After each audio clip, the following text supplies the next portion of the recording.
유튜브로 읽는 박정희 전기 13권 마지막 하루. 궁정동에 속속 모여드는 참모들.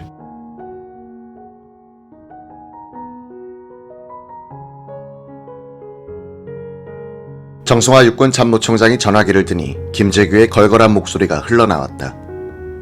안녕하셨습니까, 정 총장. 오늘 저녁 뭐 바쁜 일 있습니까? 특별한 일은 없습니다. 저도 별일이 없습니다. 그럼 오늘 우리 저녁이나 같이 하면서 조용히 시국 이야기나 합시다. 그렇게 합시다. 궁정동, 전에 한번 와보셨죠? 알겠죠? 압니다. 정승화 장군은 근 한 달 전에 김재규가 식사를 같이 하자고 연락이 왔지만 선약 때문에 거절한 적이 있었다. 이날도 김종수 장군 송별연을 취소하지 않았더라면 김재규와의 자리는 성사될 수 없었다.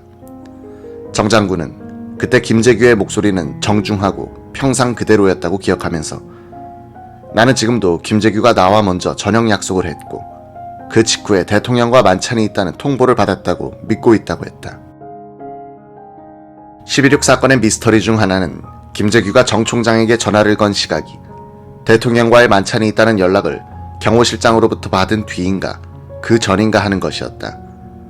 대통령과의 만찬이 있다는 연락을 받은 뒤에 정승화 총장과 겹치기 약속을 했다면 이는 김재규의 사리가 발동한 기점이 되기 때문이다.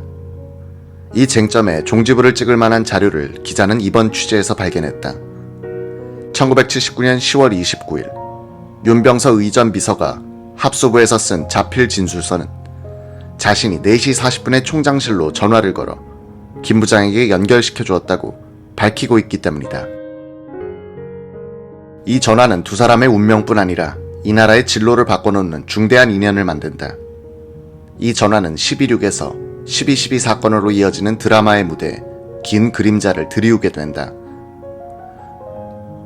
이날 밤 무대의 한 조연이 된 정보부 김정섭 제2차장부는 점심때 조선비료 김덕엽 사장의 셋째 아들 결혼식장에 갔다가 감사원 엄병길 감사위원과 재무부 조충훈 차관을 만나 신라호텔 일식당에서 점심을 함께했다. 국내 정치당담인 그는 남산 사무실로 돌아와서는 석간신문과 상황보고서를 훑어보았다. 오후 3시 30분쯤 부장실에서 보고할 것이 있으면 지금 해줬으면 좋겠다는 연락이 왔다.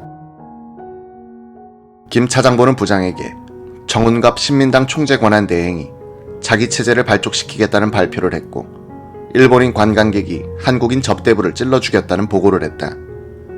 오후 4시쯤 부장실을 나온 그는 4시 30분에 시청 건너편에 있는 프레지던트 호텔 내 정보부 전용 사무실 1720호실로 갔다.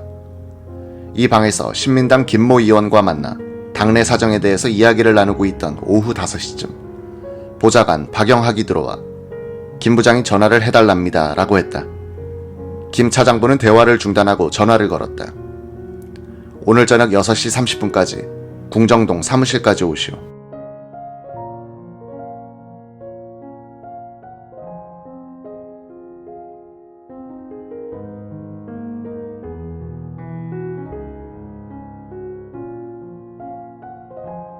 김재규는 이렇게 말하고는 대답도 듣지 않고 일방적으로 끊어버렸다. 김 차장부는 호텔방에서 김 의원과 이야기를 마친 뒤 오후 5시에 다시 궁정동 부장사무실로 전화를 걸었다. 윤병서 비서가 받았다. 김 차장부는 부장이 아까 전화로 저녁에 궁정동으로 오라는 것은 거기로 와서 업무 보고를 하라는 뜻인 줄 알고는 오늘 저녁에 친구들과 선약이 있으니 지금 전화로 부장께 보고를 하겠다고 했다. 김 부장에게 전화가 연결됐다. 김정섭 차장부는 신민당 김 의원과 나눈 대화를 설명하고 신민당 정운갑 대행체제에 대한 전망을 보고했다. 그러고는 이상입니다 라고 끝내려고 했더니 김 부장은 또 저녁 6시 30분까지 이리로 오시오 하고 일방적으로 전화를 놓아버리는 것이었다. 궁정동 정보부 시설의 본관 2층에는 부장용 침실이 있었다. 그 무렵 간 치료를 받고 있었던 김 부장은 여기서 오후에 1시간쯤 낮잠을 자는 경우가 잦았다. 이날 정 총장에게 전화를 건 뒤에 이 침실에서 한 일에 대하여 김재규는 1979년 11월 8일에 작성한 자필 진술조서에서 이렇게 썼다. 금고에 보관하고 있던 32구경 독일제 소형 권총을 꺼냈다. 실탄도 꺼내어 탄창에다가 7발을 넣고 권총에 끼어 장전 점검을 해봤더니 이상이 없었다. 한 발을 장전하여 격발만 하면 발사될 수 있도록 해뒀다. 이 총을 언제라도 쉽게 꺼낼 수 있도록 책장 상단 선반에 꽂혀있는 국제정보자료책 뒤편에 숨겨두었다. 이 권총의 내력은 오래된 것이었다.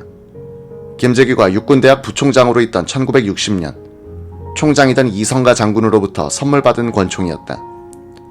김재규는 전역한 뒤 이 권총과 45구경 권총 2자루를 주소지를 관할하는 서울 성북경찰서에 맡겨두었다. 그는 정보부장으로 취임한 이후인 1977년에 경찰로부터 권총을 수령하고 금고에 넣어 보관하고 있었던 것이다. 부장수행비서관 박흥주 대령이 1층 사무실에서 부장 친척들의 여권 서류를 정리하고 있던 오후 5시쯤 윤 비서가 2층에서 내려오더니 부장님이 조끼와 줄무늬 있는 양복을 보내라고 하신다 라고 했다. 박 대령은 부장 공관으로 연락을 취했다. 이 양복 바지에는 특징이 하나 있었다. 라이터를 넣는 호주머니 속에 작은 호주머니를 유달리 크게 만든 바지였다. 작은 권총이 들어갈 정도였다. 한 20분이 지나서 다시 인터폰을 받으니 부장이었다. 오늘 손님이 오시는데 식사 3인분을 준비해주게. 저녁 6시 30분에 손님들이 올 걸세. 오후 5시를 지나자 오늘 대행사에 관리 책임자 박선호 의전과장은 직접 차를 운전하여 플라자 호텔 커피숍에서 신재순을 태우고 내자 호텔로 차를 몰았다. 당시 23세이던 한양대학교 연극영화과 3학년 신재수는 광고 모델로 일한 적도 있었다. 신재수는 그 이틀 전 오후 약수동에 있는 대하라는 살롱 마담 숙경 언니로부터 만나자는 연락을 받았다. 그 다음날 서교동에 있는 언니 집에 가서 만난 사람이 박선호였다. 박 과장은 이 자리에서 신양을 면접한 뒤에 내일, 즉 26일 오후 5시에 플라자 호텔 커피숍에서 만나기로 약속을 했다는 것이다. 박 과장이 예기치 않은 대통령과의 만찬에 대비하여 미리 약속을 해둔 것인지 아니면 다른 목적이 있었는지는 명확하지 않다. 박, 신 두 사람은 내자 호텔에서 심수봉과 합류하여 궁정동으로 향했다. 박선호는 마음이 급한지 중앙선을 넘나드는 고개 운전을 하며 달렸다. 이날 오후에 박흥주 대령은 짬을 내어 부장 경호차를 타고 광화문 에스콰이어 양화점에 갔다. 평소 무좀으로 고생하던 그는 여기서 검은색 구두를 사가지고 돌아왔다.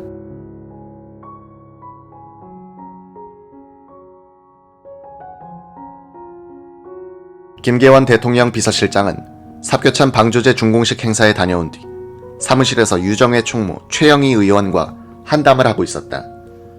며칠 전 군선배인 최 의원은 전역을 하자고 김 실장에게 연락했으나 대통령이 갑자기 부르는 바람에 성사되지 않아 그 약속을 오늘로 미루어 미리 사무실에 와 있었던 것이다.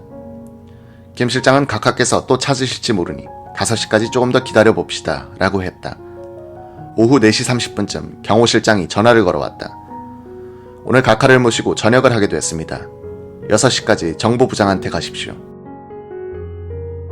김 실장은 전화기를 놓고는 최영희 의원에게 웃으면서 이러니 제가 약속을 못합니다 라고 했다.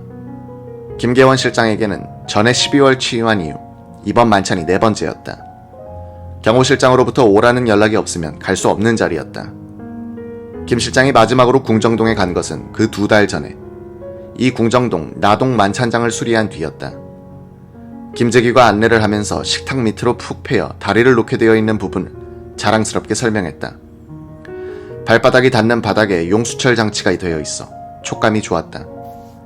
박정희는 그 속으로 상체의 반쯤을 넣어보면서 여기에 숨어도 되겠군 이라고 했다. 김계원 실장이 궁정동 본관에 도착한 것은 5시 20분쯤. 정보부 측의 안내 없이는 비서실장조차 나동 만찬장에 갈 수가 없어 본관으로 먼저 들어가야 했다. 실장 혼자 본관 1층으로 들어오자 회의실로 그를 안내한 윤병서 비서는 곧장 2층으로 올라가 자고 있던 부장을 깨웠다. 잠시 후 김재규는 2층에서 내려와 김계원이 기다리고 있는 회의실로 들어왔다. 김재규가 말문을 열었다. 오늘 무슨 일입니까? 모르겠소. 오늘 행사도 다녀오시고 해서 쉬실 줄 알았는데.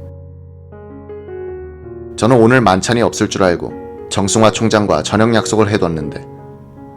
김재규는 난감한 표정을 지었다.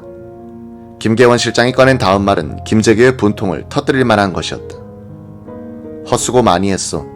신민당 공작은 공화당이 다 망쳐놨어. 중정은 수고만 하고. 사표를 일괄 반환한다는 말이 이틀만 늦게 나왔어도 되는데 할 수 없죠. 이제부터는 정대행이 출범하면 하나씩 붙여줘야죠. 그해 10월 초 김영삼 신민당 총재의 의원직 제명에 항의하여 신민당 의원들이 일괄 제출한 의원직 사퇴서에 대해 그 이틀 전 공화당이 이 사퇴서를 한꺼번에 반환하겠다고 발표한 것을 두고 나누는 대화였다. 정보부에서는 김영삼 계열의 신민당 당직자들에게 압력을 넣어 당직에서 사퇴하게 한 다음 법원의 판결에 의해서 이미 총재 직무가 정지된 김영삼으로부터 당권을 빼앗아 정운갑 총재 권한대행에게 넘기는 공작을 추진하고 있었다. 정보부는 이런 공작의 압력용으로 신민당 의원들이 제출한 사퇴서를 선별하여 수리하겠다는 썰을 퍼뜨리고 있었는데 공화당이 다 반환하겠다고 하는 바람에 정보부는 협박 수단을 놓치고 협조할 듯한 의원들도 강경으로 돌아섰던 것이다.